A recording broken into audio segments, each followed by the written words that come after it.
Greetings, all praise the King. Welcome to Eyewitness, an eye with an eye, where we reason to discover the truth, an unscripted source supporting the struggle for international justice. Today we are speaking about inclusion.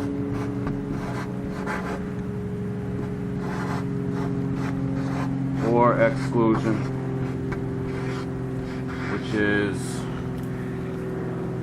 the taking part of in particular activities or the disallowing. So this is something that is a cultural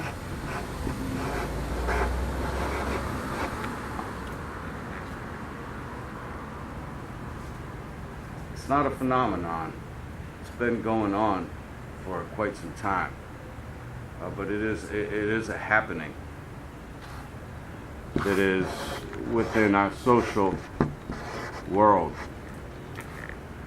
And the most primitive form is based on appearance. You know, if you're in school and you have a certain table you sit at during lunchtime, you probably sit with people who appear like you. You know, they might dress like you. Maybe they're into the same kinds of things, like music, for example. People will flock towards one another that appear like one another. If they're less mature, to make judgments based on other values, such as philosophy.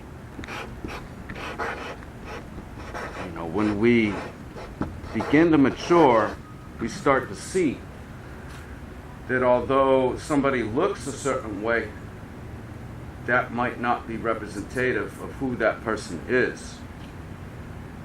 When you go into the ruling chambers of the ruling classes, you see the appearances, a suit and tie, expensive clothing. This is, so that people will think that this person is not a wolf type. And it is a form of inclusion, because you have to be able to afford those clothes to appear to be trustworthy. So, as we get older and wiser, if we do, we begin to realize that even though somebody may look a certain way, and it might be the way that their appearance is, their physical characteristics, or it could be, as we stated, their attire, but it bears no exact value on who that person is, and who we are is determined inside. That we would not judge somebody because they're in a wheelchair or they've been born with 5 toes,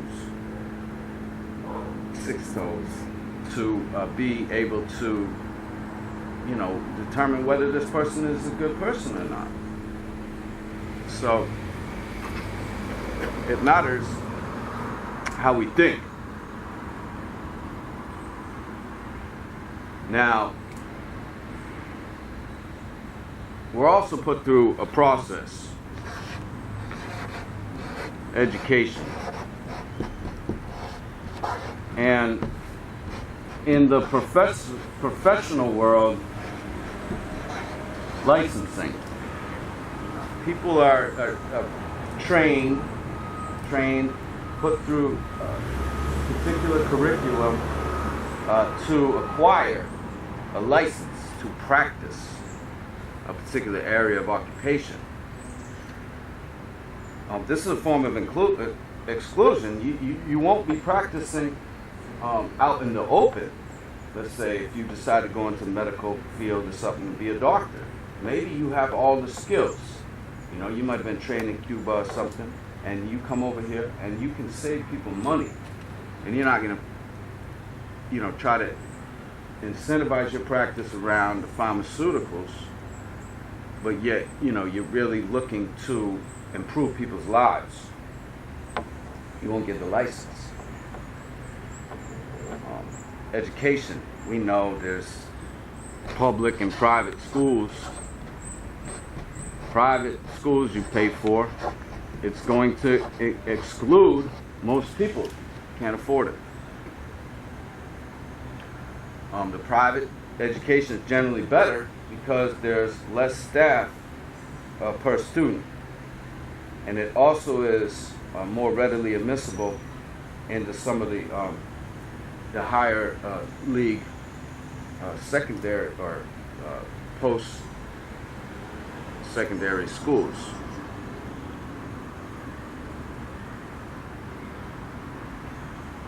It's the same with the university. I mean, only so many people are included into the Ivy League schools. Usually this has to do with economics, but not always. In many cases, it has to do with the way this person thinks, who the person is. Essentially, the education functions as a screening process.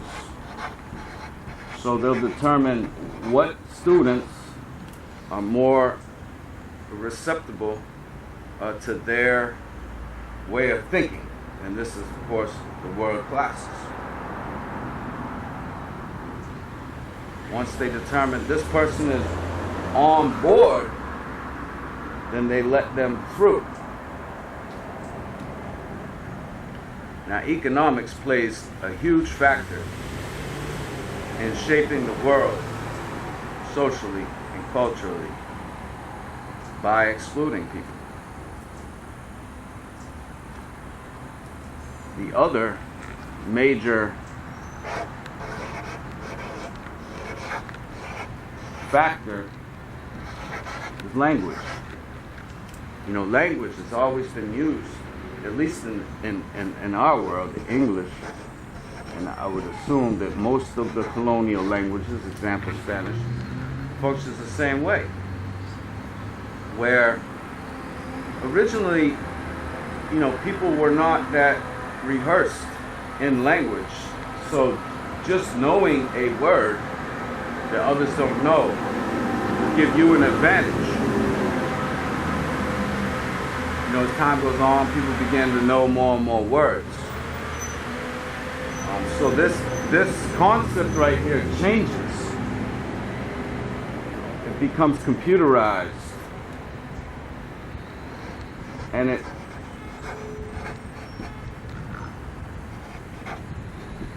becoming something that is coded kind of type of language. Most people don't recognize. So that would be enough to exclude most people. And within that are words, concepts, and of course in the English language there's duplicate meanings or multiple meanings to each word. So sometimes how words are used in a professional setting is not how words would be used generally. It's a barrier to entry.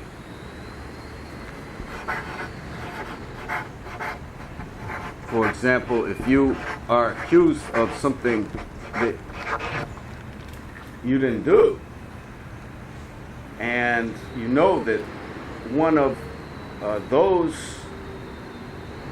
people will not defend you, then you will defend yourself.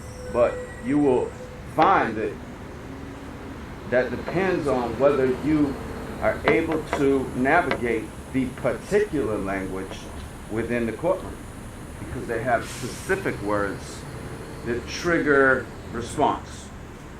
If you don't know these words, then you'll be ignored, excluded from defending yourself. And of course, most people don't realize this because they haven't gone through it. plantation model requires less field hands today than it did in the past. So they really only have to keep 10% of us in bondage. Those are the excluded ones. We're the rejects.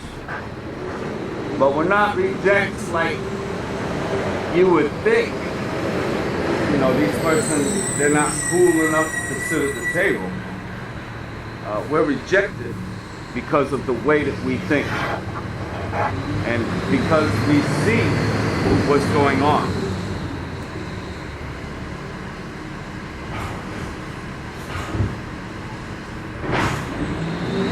You know, inside our kind of subcultures, we also have language introduced. So that we commonly know this as slang. So that the idea is that the others won't know what's being communicated. Of course, this doesn't really work because the others are already on it. And in many cases, the others are the ones that produce the slang.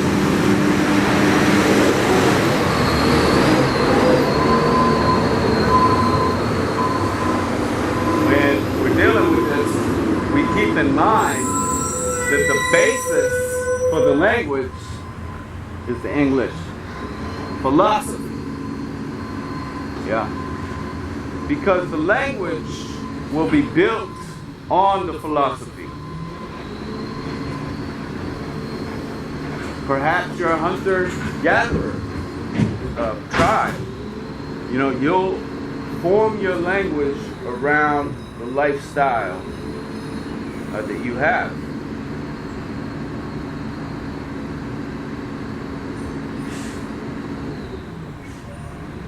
This language is a form of trickery.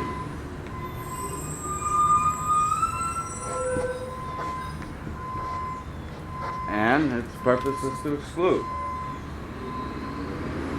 Now, when we're dealing with economics, there's so many examples. I like to use this one. Conference. Now, when we're talking about a conference, we're really talking about an event which lends voice to people. And some time ago, there was a conference the Rothschilds put on called the Inclusive Capitalist Conference, the Inclusive Capitalist. And it cost, it's slipping me now, but it was at least $50,000 for a ticket.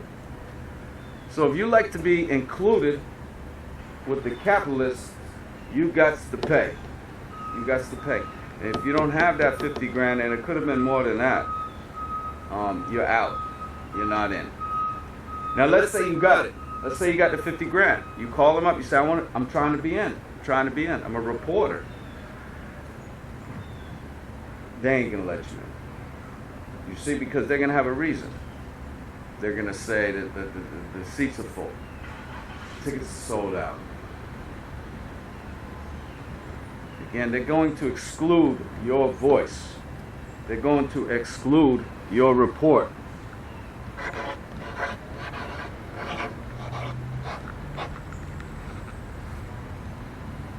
We have communication channels we spoke about. And these communication channels that most people know are able to reach people. They got voice.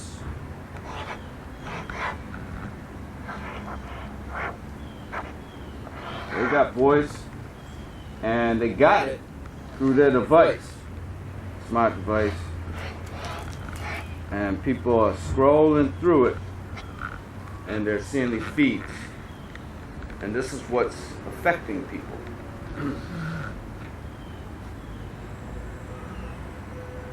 Most people are excluded from being heard unless they're able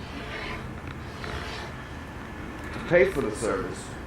And even if they're able to pay for the service, you got to think a certain way to get in.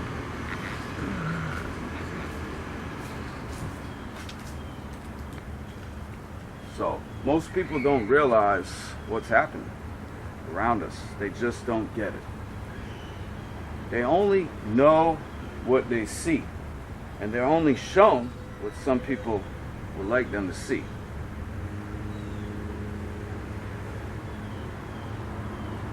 In the future, there becomes, as the gap widens, between rich and poor, all this the class structure.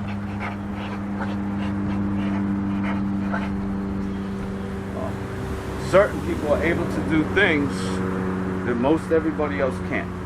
And this is not just, a way for them to get ahead or to advance, but also a form, for entertainment. Travel, for example. Right now, we're headed to the end of the life on the planet, and the man is trying to taper down on his activities that are destroying the planet. He's using the thing, and we're going to use code language here so that we don't get suspended. We've already been suspended for talking about this thing. And FYI, we have multiple videos that have not been that have been blocked from access talking about the thing. But the thing is, the new thing, the next thing, just like the thing that happened in 2001, but this is a new thing. It's a new war on terror. And it's going to be a way for these world classes to be able to live how they choose to, continue to live how they choose to, and to keep us, others, most everyone else on the planet, from reaching a comfortable place. Keep us struggling. If we have a stable situation, and the world classes have measured this, then we're less likely to serve the world classes. For example, if we're homesteading and we grow our own foods and we collect water and we have everything we need to survive on our property, then we're not going to go out and pay taxes to buy products to give the riches to the world class. The world classes are going to suffer economically if everyone else on the planet was self-sufficient. So that goes without saying. So they've designed, a structure to keep people in poverty so that they have to serve the world class. A lot of this is dead. They contract these obligations, and when people aren't able to meet them, they go and take what those people have. Once people lose money, they have to find a way to get it, to survive, and that's when they serve the world class. Racism is the new distraction, not so new, but it's taken on a kind of newer life recently, and the result is similar to the talks about guns. You know how they're not doing it this time around, but the last time they had the Democratic, they said that the guns were going to go, the bullets were going to go away. So the ammunition was selling off the shelves because people expected that the bullets, everything was going to be banned. Similar to this is when you talk about this racism, it drives up anxiety in certain people. A lot of people, again, they're not very sophisticated philosophically, so that they're more likely to just believe what they've been told, especially on the device, especially if it's coming from a source that they see as one of them, trustworthy. And they're already feeling it, you see, because of automation. But they haven't been able to process this entirely. Instead, they're going off of what they're being told. And therefore, they're blaming the lack of prosperity on the others around them. You see what I'm saying? And this becomes, of course, a way for the world classes to evade capture.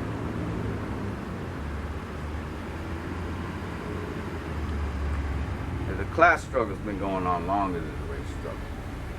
That's because if you research like medieval Europe, for example, you didn't have, you know, this African slave trade at the time. You had all these people that, you know, would be considered Caucasians or whatever, and there was still a war. If you look up the great rising of 1300s,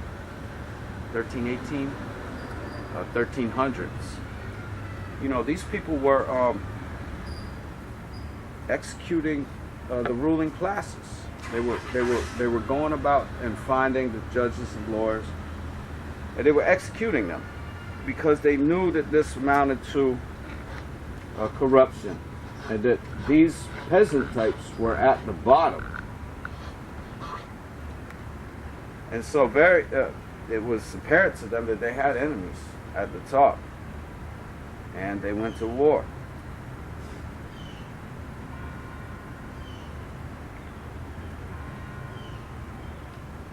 You know, the people have no control over the money. They don't know how it works. They just see a video with somebody that's being portrayed as having money, and they think, oh, they would like to be like that, you know. And so that becomes their focus. They spend their time trying to acquire more money.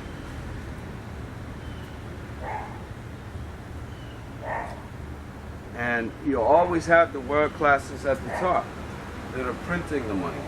They don't need the money. They already have the assets. They have the militaries. So money to them is only a tool to get others to serve them. And of course, that's done through taxes and other things such as fines, fees. Like I said, they've got to the point now where people are defenseless.